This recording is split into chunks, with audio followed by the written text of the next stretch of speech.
जिसमें आपको ये जानकारी दे देते हैं। गृह मंत्रालय पहुंचे हैं अमित शाह।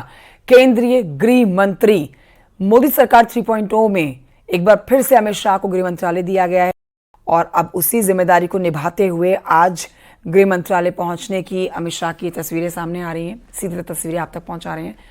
गृह मंत्रालय पहुंचे हैं इस समय अमित शाह। केंद्रीय गृह मंत्रालय, बड़ी जिम्मेदारी अमित शाह के पास। एक बार फिर से बड़ा मंत्रालय, सारे बड़े मंत्रालय जो हैं बीजेपी ने अपने पास रखे हैं, जिसमें मोदी सरकार 2.0 के जो मंत्री हैं उन्हीं को रिपीट किया गया है। चाहे वो गृह मंत्रालय हो, चाहे वो रक्षा मंत्रालय हो, चाहे वो विदेश मंत्रालय हो, चाहे वो वित्त मंत्रालय हो, ये सभी मंत्रालय बीजेपी के पास और पुराने चेहरों पर ही भरोसा जताते हुए मोदी सरकार 3.0 में एक बार फिर से इन चेहरों को रिपीट किया गया है। ये देखिए अमित शाह पहुंचे हैं। जो आपने कल जम्मू में आतंकियों का अटैक देखा, उस पर आपने गृह मंत्रालय से अमित शाह का 2 टूक जवाब भी सुना होगा, जिसमें उन्होंने कहा कि बख्शे नहीं जाएंगे इस अटैक के, इस आतंकी हमले के आतंकी। अब इसी पथ पर आगे बढ़ते हुए जरूरी निर्णय, जरूरी फैसले जो हमने मोदी सरकार 2.0 में अमित शाह के द्वारा लेते हुए देखे हैं, इस बार फिर से मोदी सरकार 3.0 में केंद्रीय गृह मंत्री अमित शाह इसी बड़ी जिम्मेदारी को संभालते हुए आज मंत्रालय पहुंचे। गृह मंत्रालय पहुंचने की इनकी तस्वीरें आप देख रहे हैं। यही कयास लगाए जा रहे थे कि आखिरकार गृह मंत्रालय किसको दिया जाता है। ये वो मंत्रालय है जहां पर अमित शाह हैं और इनसे पहले राजनाथ सिंह थे। मोदी सरकार में 2014 में राजनाथ सिंह गृह मंत्रालय संभाल रहे थे, लेकिन 2019 में अमित शाह ने ये जिम्मा संभाला।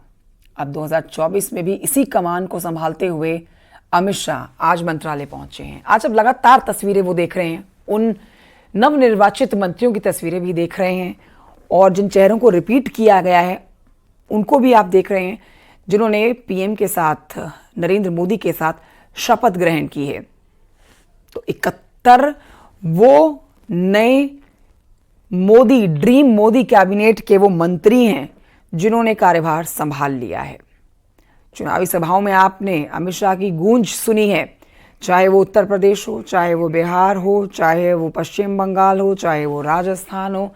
देश के हर राज्य में पहुंचे थे और अब एक बार फिर से गृह मंत्रालय संभाल रहे हैं। सीधे आपको तस्वीरें दिखा रहे थे गृह मंत्रालय से आती हुई। आपको एक जानकारी दे देते हैं कि विदेश मंत्रालय का जिम्मा संभालने के साथ ही अब चीन और पाकिस्तान पर विदेश मंत्री एस जयशंकर ने भारत की स्थिति को एक बार फिर से साफ कर दिया है। उन्होंने साफ साफ कहा है, 2 टूक कहा है कि चीन सीमा पर हर हालात में निपटने के लिए भारत तैयार है और पाकिस्तान को आतंकवाद का करारा जवाब दिया जाएगा।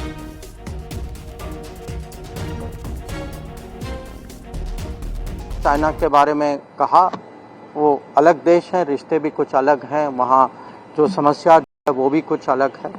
तो चीन के बारे में हमारी फोकस तो होगी कि सीमा में जो स्थिति जो है उसमें अभी भी कुछ इश्यूज बाकी बचे हुए हैं, तो उसको कैसे निपटाया जाए।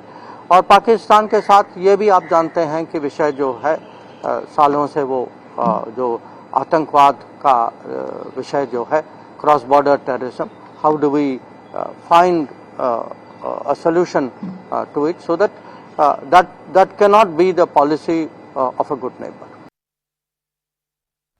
तो एस जयशंकर, जिन्होंने 2019 में भी, मतलब मोदी सरकार 2.0 में भी विदेश मंत्रालय संभाला और इस बार फिर से यही जिम्मेदारी इनको दी गई है। ये उस दौरान की तस्वीरें आप देख रहे हैं जब अपना पदभार संभालने के लिए पहुंचे हैं मंत्रालय और आज से जो कमान संभाली है इसमें पूरी निष्ठा के साथ आगे बढ़ते हुए आप उनका जवाब भी सुन रहे थे। 2 टूक कहा है कि सीमा की सुरक्षा ही सबसे बड़ा उनका एजेंडा और सीमा की सुरक्षा अब तक जो सरकार ने की है उसी एजेंडे पर, उसी फॉर्मूले पर आगे बढ़ते हुए भी 2024 में भी इसी पदभार को संभालते हुए आगे बढ़ रहे हैं।